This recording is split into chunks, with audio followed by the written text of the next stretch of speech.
السلام عليكم خوتي المتتبعين، خواتاتي المتتبعات الغاليات، كي دايرين؟ لاباس عليكم؟ بخير؟ كي دايرين مع الصحيحه؟ كلشي مزيان؟ نتمنى تكونوا بخير وعلى خير، ويلقاكم هذا لا فيديو في احسن الاحوال يا ربي، ونتمنىكم تكونوا في صحه جيده ان شاء الله، ويلقاكم هذا الفيديو في احسن الاحوال ان شاء الله الرحمن الرحيم. كما كتشوفوا قدامي عندي مقادير ديال واحد الكيك تحت طلب واحد المتتبعه، بغات كيك بالحامض. قلت لها ضروري دابا نديرو لك ان شاء الله، واليوم عاد قررت نديرو ونشاركو معكم حتى نتوما، علاش لا. ونتمنى ينال اعجابكم وجربوه ان شاء الله. ندوزو للمقادير. بسم الله. عندنا هنايا 3 البيضات يكونوا بحراره المطبخ، يعني ما يكونوش باردين. عندنا كاس ديال عصير الحامض، العبار ديما كاس د العنبه. عندي كاس عصير الحامض، ها هو. كاس ديال السكر، نفس الكاس سكر سنيده او سكر حبيبات. نفس الكاس ديال الزيت. عندي هنايا 3 الكؤوس ديال الدقيق الابيض الخاص بالحلويات.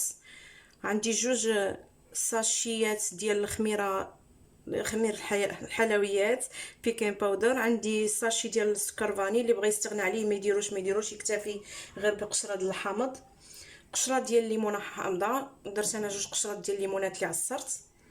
عندي قبيصه د الملحه. عندي معلقه كبيره ديال الخل غنخليه هو الاخير. دابا غادي ناخذوا البيض ديالنا، 3 البيضات كما قلت لكم. بسم الله. غادي نضيف عليهم الفاني، قبيصه ديال الملحه، قشره ديال الليمون حامض، قشره محكوكه، وغنضيف كاس ديال السكر سنيده او سكر حبيبات. غادي نطرب هاد العناصر مزيان كما كتشوفوا.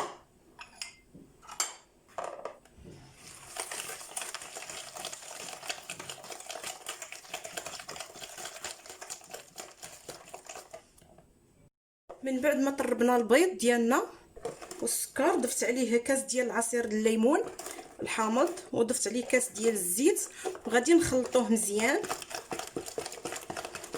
حتى ينسجم لينا الخليط مزيان ويذوب لينا دوك السكر.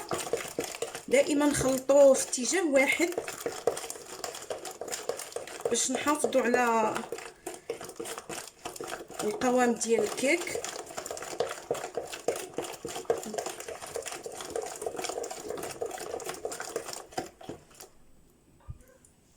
بعد ما خلطناه مزيان غادي نضيفوا الدقيق والخميره. غناخذوا هاد الزلافه هي الاولى اللي فيها 2 كيسان، غنضيفوا عليها 2 اكياس ديال الخميره من فئه 16 غرام.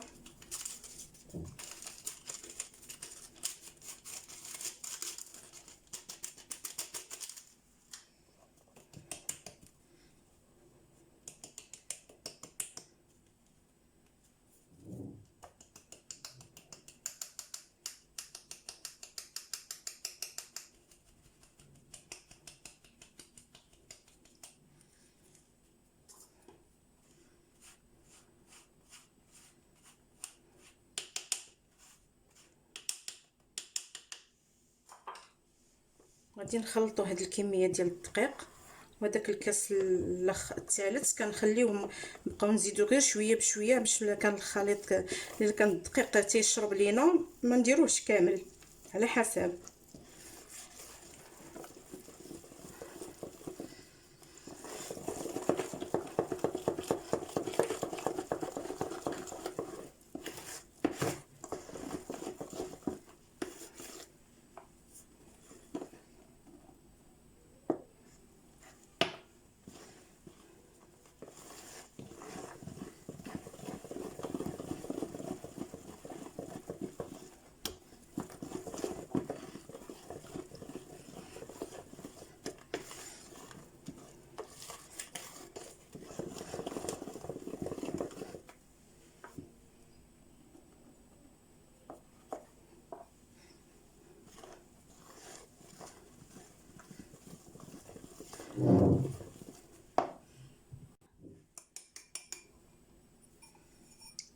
دابا ضفنا البقيه ديال الدقيق اللي بقات لينا كتشوفوا.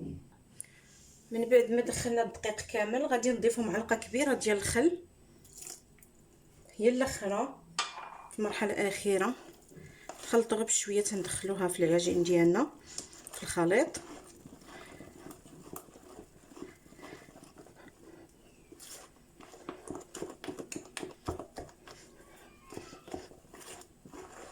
ودائما كما قلت لكم في الاول، دائما خلطوا الكيك ديالكم في اتجاه واحد باش داك الهواء اللي غينفخ لينا الكيك ديالنا ما يخرجش لينا.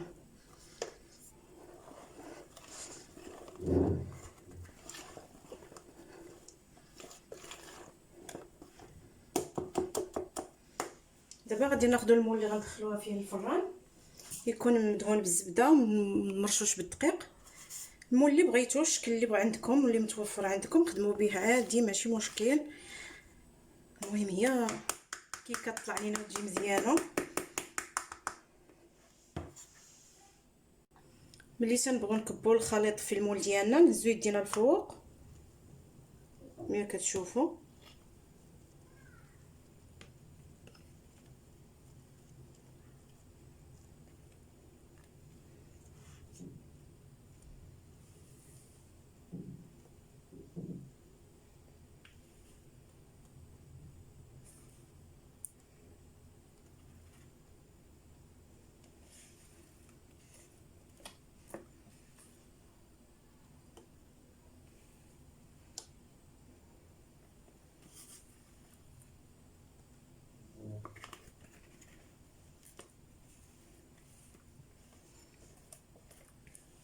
نزلوا داك الخليط كامل في المول ونديروه في الفران على درجه الحراره 170. ودائما كما قلت لكم دائما الفران يكون بارد، غير تشعلوا الفران وديروا فيه الكيك ديالكم باش الكيك ديالكم يطيب على خاطرو وياخذ الحراره من الاول ويبقى غادي بشويه بشويه كيطلع على خاطرو باش ما تيجيش خضر من الداخل وتيطلع لينا مزيان كما كتشوفوا ان شاء الله. دابا تشوفوا النتيجه كي غتجي.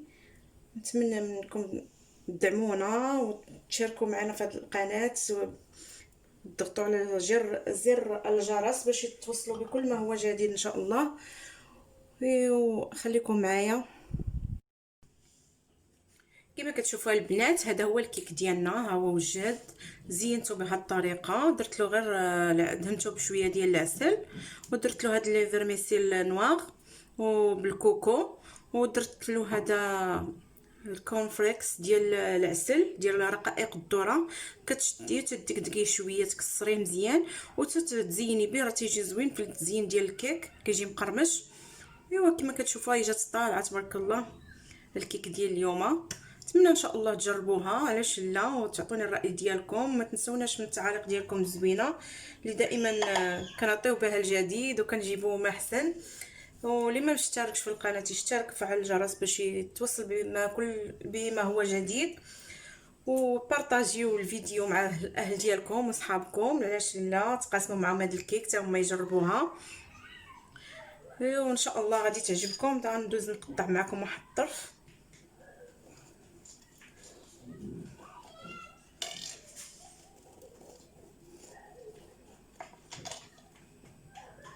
كتجي خفيفه وهشيشه ما كتشوفوا.